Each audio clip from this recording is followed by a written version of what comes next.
ఈ స్టీరింగ్ని తిప్పుతూ వాహనాన్ని నడిపే ప్రతి ఒక్కరిని కూడా మనం డ్రైవర్ అనే పిలుస్తాం. డ్రైవరే అని ఎందుకు అనాలి? వేరే పేరుతో ఎందుకు పిలకూడదు? అసలు డ్రైవర్ అంటే ఏంటో పూర్తి అర్థం చెప్తాను, వినండి. ఒక మనిషిలోని 6 లక్షణాలని 6 అక్షరాలుగా మార్చి డ్రైవర్ అని పేరు పెట్టారు.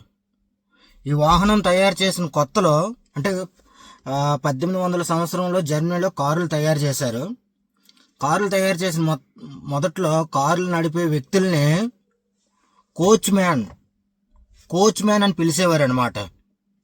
ఇది కాదు, వేరే మంచి పేరు పెట్టాలి అని చెప్పి ఒక మనిషిలో 6 లక్షణాలని తీసుకొని 6 అక్షరాలుగా మార్చారు. అదే driver. DRIVER driver. D for discipline, క్రమశిక్షణ. R ఫర్ రెస్పెక్ట్, మర్యాద. I ఫర్ ఇంటెలిజెన్స్, తెలివితేటలు. V ఫర్ విజన్, ముందు చూపు. E ఫర్ ఎఫిషియన్సీ, సమర్థత. R ఫర్ రెస్పాన్సిబిలిటీ, బాధ్యత.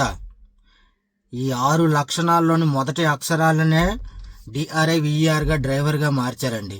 అది డ్రైవర్ పవర్ అన్నమాట. ఈ 6 లక్షణాలు ఎవరిలో అయితే ఉంటాయో వాళ్ళు బెస్ట్ డ్రైవర్ అన్నమాట.